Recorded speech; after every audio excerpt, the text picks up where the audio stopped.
Hi! Hello అండి. Welcome back to the Sudhari creations. జనరల్‌గా ఒక్కొక్కరికి ఒక్కో హ్యాబిట్ ఉంటుందండి. అలాగే నాకేంటంటే నైట్ నిద్రపోయేటప్పుడు చిన్న సౌండ్ వచ్చినా నిద్ర పట్టదు. ఇమ్మీడియేట్‌గా నేను లేచి కూర్చొని ఆ సౌండ్ ఎందుకొచ్చింది? దేనివల్ల వచ్చిందని కంప్లీట్‌గా తెలుసుకునేంత వరకు ఇంక నాకు నిద్ర పట్టదు. అనుమానం అండి నాకు ఎస్పెషల్లీ నైట్ టైము.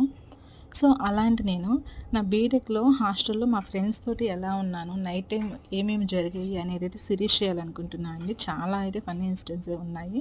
కానీ ఆ టైంలో మాత్రం చాలా భయమేసేది మాకు. ఒకరోజు ఏమైంది అనేదైతే ఈరోజు నేను చెప్తాను.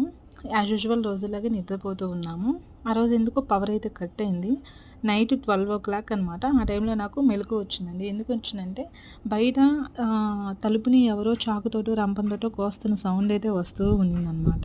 సరే అని చెప్పేసి నేను లేచి కూర్చోను. అయినా ఇమ్మీడియేట్‌గా ఒక్కసారే ఎందుకు పక్కన వాళ్ళని లేపడం అని చెప్పేసి నేను పడుకున్నాననమాట. అలాగా 2, 3 టైమ్స్ అబ్జర్వ్ చేసిన తర్వాత మా ఫ్రెండ్‌ని ఒక అమ్మాయిని నేను లేపాను తనని. సో, తను కూడా లేచి అబ్జర్వ్ చేసిందనమాట. అవును. అలాగే బాగా గట్టిగా వస్తుంది సౌండు.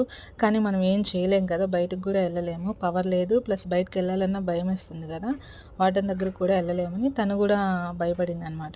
భయపడేసి అయినా సరే ఇంక మనం ఏం చేయలేం గదా! ప్లీజ్ కామ్‌గా పడుకుందాం అని చెప్పి తను పడుకుంది. నేను మాత్రం అసలు ఇంక నాకు నిద్రే పట్టలేదు. అంత పెద్ద సౌండ్స్ వస్తుంటే రూమ్‌లో 18 మెంబర్స్ ఉంటాము. అందరూ పడుకున్నారు. కానీ నాకు మాత్రం నా వల్ల కావట్లేదండి. ఇంక నేను ఇమ్మీడియేట్‌గా లేచి తనని పెద్దగా గిచ్చాను. అసలు లేచి ఏడ్చింది లిటరల్‌గా. "ఎందుకు నన్ను ఇట్లా జేస్తున్నావు? నిద్రపోని ప్లీజ్" అని జెప్పి. కానీ ఇంక ఏదైతే అదైంది. నీ టార్చర్ తట్టుకునే కాడికి బయటికెళ్ళడమే బెటర్ అని జెప్పేసి ఇద్దరం అయితే టార్చ్ లైట్ తీసుకొని అయితే బయటికెళ్ళామండి. బయటికెళ్ళి ఇద్దరం షాక్ అయ్యామనమాట అక్కడ ఏం జరుగుతుందో చూసి. ఒక 2 ఎలుకలండి. ఆ ఎలుకలు 2 డోర్ దగ్గరకొచ్చి పరా పరా గీకుతున్నాయన్నమాట. ఏంటంటే అవి మేము మాట్లాడుకుంటుంటే సౌండ్ చేయట్లేదు. మేము సైలెంట్‌గా ఉండి పడుకున్నప్పుడు మాత్రం అవి గీకుతున్నాయన్నమాట. అవి చూసి ఇంకా ఇద్దరము నవ్వుకొని ఎళ్లి పడుకున్నాము.